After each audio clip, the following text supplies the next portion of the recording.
Hello everyone, welcome back to the Stateless Standard. If you're done with donkeys and elephants, you're in the right place. For today's video, we're going to do something new. We're going to talk the way politicians do, but we're going to say what they should. Just stick with me. Now may I introduce to you your next office holder. Ladies and gentlemen, brothers and sisters in the fight for freedom, imagine this. It's April 15th. The clock ticks like a bomb. Your hands tremble over a stack of forms thicker than a novel, a tax code that sprawls across 70,000 pages of legalese designed to trap you. 6 billion hours, your hours, our hours, stolen every year just to figure out how much the government will wrench from your pocket. And why?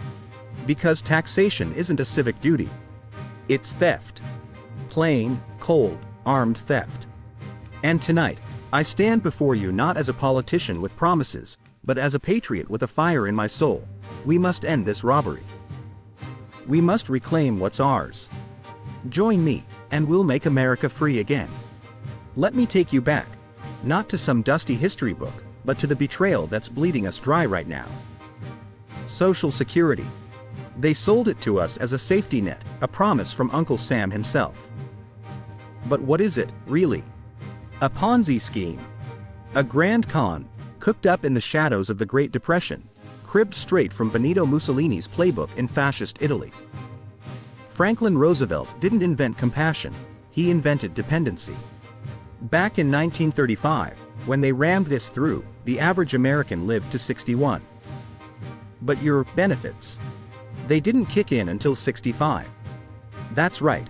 They built it to take your money and let most of you die before you ever saw a dime. A fund in trust.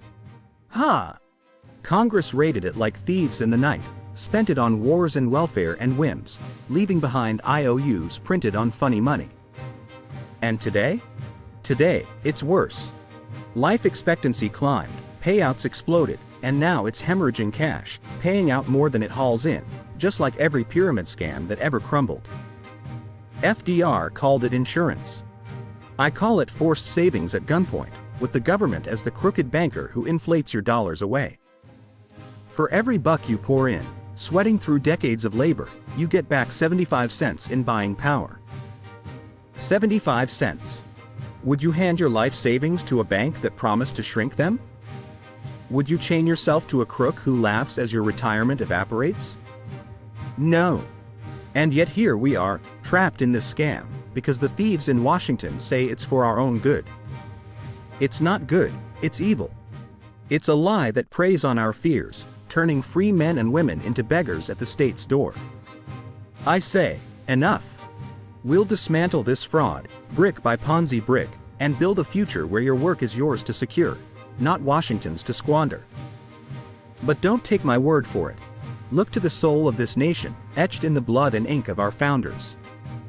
The Declaration of Independence thunders that governments derive their just powers from the consent of the governed. The Constitution? It doesn't whisper permission for plunder. It screams limits on power. For 150 years, this republic ran on user fees, land sales, voluntary contributions from the states, no income tax, no mafia shakedown.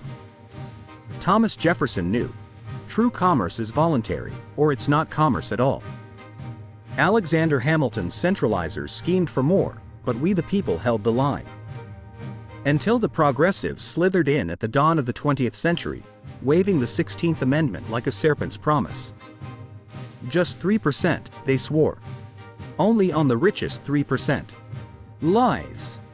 Deceptions that birthed a beast now devouring 40% of your earnings, redistributing not justice, but envy. And here's the heart of it, friends. The terrifying presumption at taxation's core. It declares, you do not own your property. The state does. We're mere tenants, granted scraps to keep us quiet, lest we rise up. This is Marxism in a stars and stripes suit. Karl Marx dreamed of the collective owning all. Washington made it real with audits and liens and men in suits who think your sweat equity is theirs to seize. Remember that young man in the 2012 debate? He asked the so-called leaders, if I earn $1, how much of it am I entitled to keep? They dodged, they deflected, except one voice of truth, Ron Paul, who roared, "All of it. All of it." Because if you can't steal from your neighbor, you can't empower the state to do it for you. Consent isn't a rubber stamp on robbery, it's the sacred firewall of liberty. Picture it now, vivid, visceral. Your home at dusk, family safe inside. A knock echoes. You open the door, and there's a stranger, gun drawn, eyes cold. "Your money," he growls. For the less fortunate, your blood runs ice. You reach for the phone, dial 911, only to learn he is the law. The enforcer. The IRS agent, badge gleaming like a bandit's tooth. That's your taxman, America. Not a partner in progress, but a predator in uniform.